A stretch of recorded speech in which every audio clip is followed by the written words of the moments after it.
That's exactly what you're saying. And I just want to get back to the other point that we were talking about. So from what you're describing, it sounds our will to receive remains a will to receive, correct?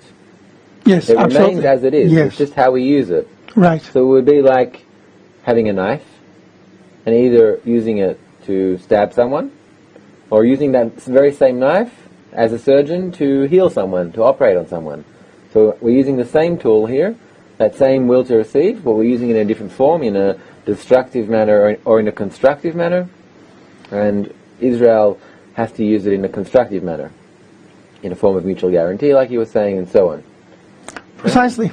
Just yesterday, saw a story in CNN. They have this guns project now, where they start monitoring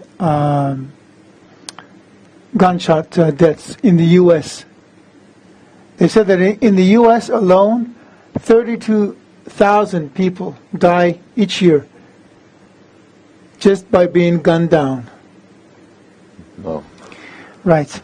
So, but rifles aren't necessarily bad, right? They could help us hunt, or they could help us protect each other. But why do we need to protect each other in the first place?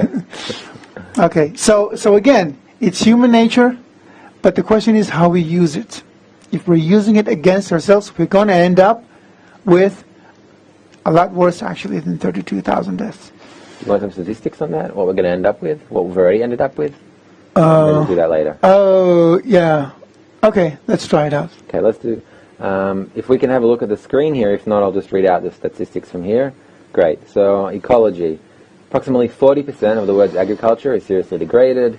75% of fish stock are fully exploited. Global temperatures rising. 9 out of the 10 warmest years ever monitored have been since the year 2000. So, global warming isn't just an idea or a scam or whatever. This is facts. About 80% of the world's population lives in areas with threat to water security. So most of the world doesn't have clean water. We can look on the societal level as well, not just the economy. But this is an incredible, shocking fact, actually. 5 children die every day as a result of abuse, every day. Over the past century, homicide cases have risen between 30 to 400%. Violence has tripled since the 60s. Violence at schools increased 70-80% over the last 10 years. Around half teens today have been victims of cyberbullying. We also have economy. It's very clear what's happening in the economy. Unemployment is soaring all around the world. European debt is constantly increasing.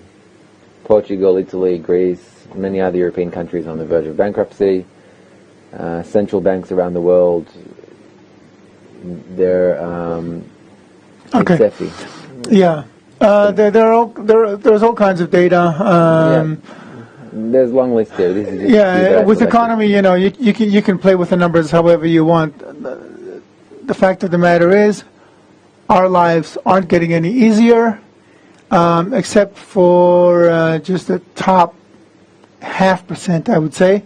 Who's making tons of money at the expense of the rest of us.